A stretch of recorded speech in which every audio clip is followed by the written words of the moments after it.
देश है तुम्हारा, नेता तुम ही हो कल के। इंसानियत के सर पर इज्जत का ताज रखना, इंसानियत के सर पर इज्जत का ताज रखना, तन मन भी भेंट देकर भारत की लाज रखना, तन मन भी भेंट देकर भारत की लाज रखना। जीवन नया मिलेगा अंतिम चिता में जल के, जीवन नया मिलेगा अंतिम चिता में जल के। इंसाफ की डगर पे बच्चों दिखाओ चल के, ये देश है तुम्हारा, नेता तुम ही हो कल के। इंसाफ की डगर पे बच्चों दिखाओ चल के, ये देश है तुम्हारा, नेता तुम ही हो कल के। नमस्कार, टुडेज वर्ड और आज का शब्द है VARIABLE,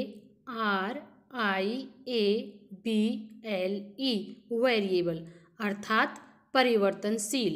आइए कुछ वाक्यों के ज़रिए इसका अर्थ समझने की कोशिश करते हैं। हर मूड इज़ वेरिएबल, इसका अर्थ हुआ उसकी मनोदशा परिवर्तनशील है।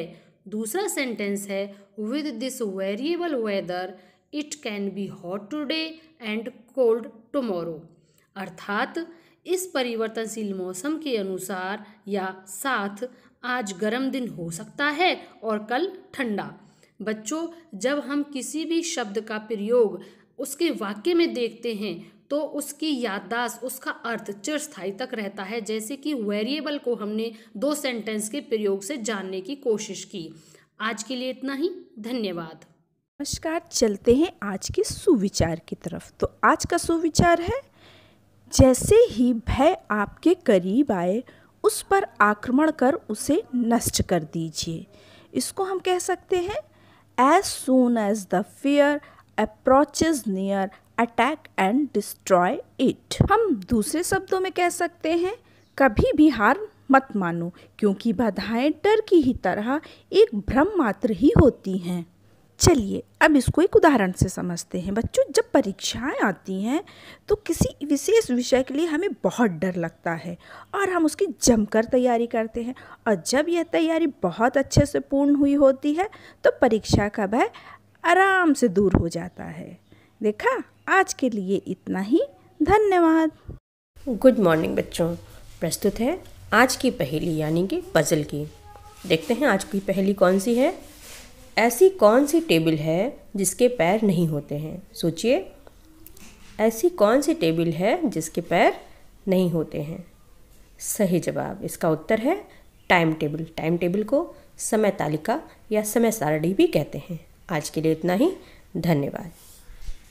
नमस्कार, इतिहास के पन्नों से 1970 में आज ही असम पुनर्गठन अधिनियम के तहत भारत के उत्तर पूर्व में मेघालय को स्वायत्त शासीय राज्य का दर्जा हासिल हुआ।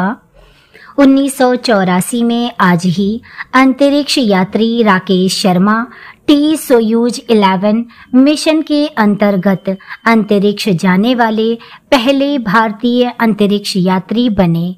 आज के लिए इतना ही, धन्यवाद। शुभ प्रभात। आज का विशेष के साथ मैं पूरनलाल चौधरी, स्क्वाड्रन लीडर राकेश शर्मा, इसरो और रूस अंतरिक्ष एजेंसी के संयुक्त अभियान के तहत 2 अप्रैल 1984 से 11 अप्रैल 1984 तक अंतरिक्ष में रहे। उनका काम बायोमेडिसिन और रिमोट सोर्सिंग से जुड़ा हुआ था। अंतरिक्ष से लौटने के बाद उन्हें हीरो ऑफ सोवियत यूनियन के सम्मान से नवाजा गया। उस समय का एक किस्सा मशहूर है कि अंतरिक्ष से राकेश शर्मा ने प्रधानमंत्री इंदिरा गांधी को फ़ोन किया था।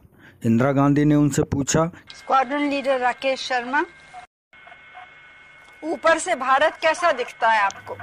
इस पर उन्होंने कहा, सर जी मैं बगैर किसी झिझक के कह सकता हूँ कि सारे जहां से अच्छा। सारे जहां से अच्छा हिंदुस्तान हमारा। सुप्रभात बच्चों, आओ देखें आज की क्विज। आज की क्विज है आविष्कार और आविष्कारक। हैजे के टीके के आविष्कारक कौन हैं? हैजे के टीके के आविष्कारक हैं जर्मन फिजिशियन और दिग्गज माइक्रोबायोलॉजिस्ट रॉबर्ट कोच, इन्होंने भारत में हैजे पर अध्ययन किया। इंसुलिन की खोज किसने की? इंसुलिन की खोज सर फ्रेडरिक जी बेंटिंग ने 1921 में टोरंटो यूनिवर्सिटी में की। रेफ्रिजरेटर की खोज किसने की? फर्डिनेंड फिलिप एडवर्ड कैरी, जो कि एक फ्रांसीसी इंजीनियर थे, उन्होंने 1859 में रेफ्रिजरेटर का आविष्कार किया। फाउंटेन पेन की खोज किसने की? फाउंटेन पेन की खोज लुईस एडिसन वाटरमैन ने की।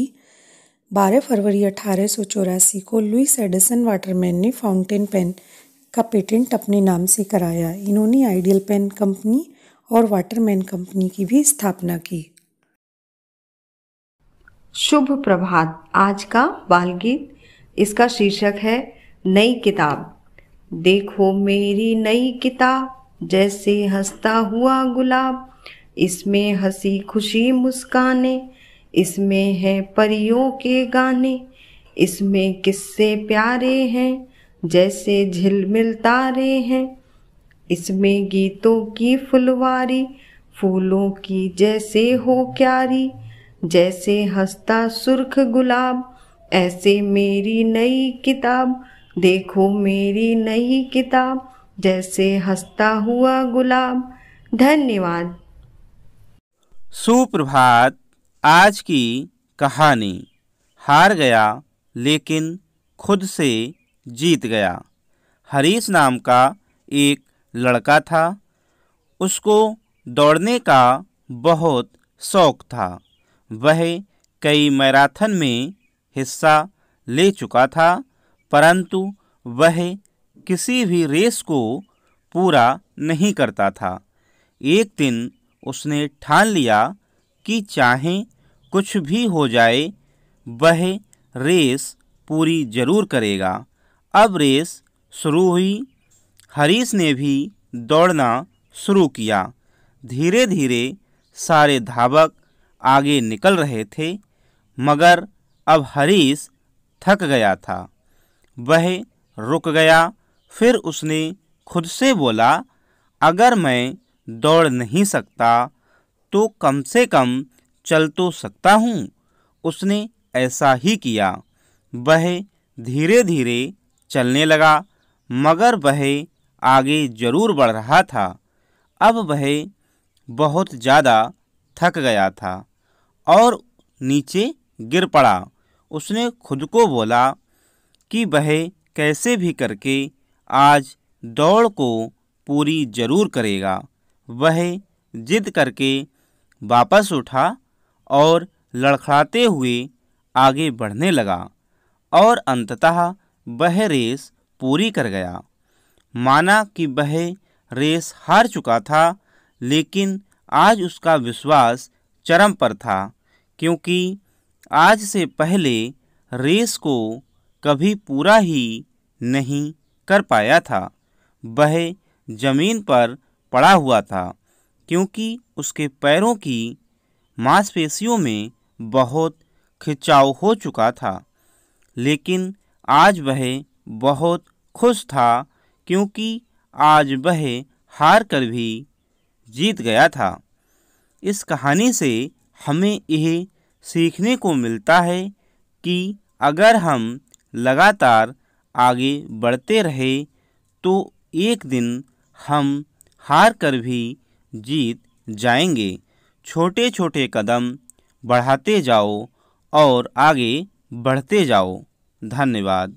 नमस्कार। आज मोटिवेटर सेल्फ का विषय है अपने छात्रों का मनोबल बढ़ाएं। एक बार हम अपने विद्यालय में बच्चों का गृह कार्य चेक कर रहे थे। एक छात्रा जो बहुत मेहनती थी, पर उस दिन वो काम करके नहीं आई थी, तो मैंने गुस्से से उससे पूछा कि तुम्हारे घर पर कोई ये नहीं पूछता कि आज स्कूल में क्या पढ़ाया गया? घर पर कोई तुम्हें पढ़ने के लिए नहीं कहता? उसने डरते हुए जवाब दिया, कभी नहीं सर, कभी कोई पढ़ने के लिए नहीं कहता। सुनकर मैं सोच में पड़ गया। विद्यालय में जिन बच्चों पर हम उनकी साफ सफाई, बड़े नाखून, मैले कपड़े, गंदे बाल, स्टेशनरी न होने और पढ़ाई के लिए गुस्सा करते हैं, अगर उनके अभिभावक इतने ही जागरूक होते तो वह अपने बच्चों को ऐसी स्थिति में विद्यालय नहीं भेज रहे होते। उनकी जिंदगी में जीविकोपार्जन की मूलभूत आवश्यकताओं की पूर्ति कर पाना ही एक बड़ी चुनौती होती है, जिस कारण वह अपने बच्चों की शिक्षा, दीक्षा और भविष्य निर्माण पर ध्यान नहीं दे पाते। सरकारी स्कूलों में बच्चा यदि स्वयं जागरूक नहीं है तो उसकी सीखने की गति धीमी हो जाती है, क्योंकि उसे जो सहयोग उसके अभिभावकों से अपेक्षित था वह उसे नहीं मिलता।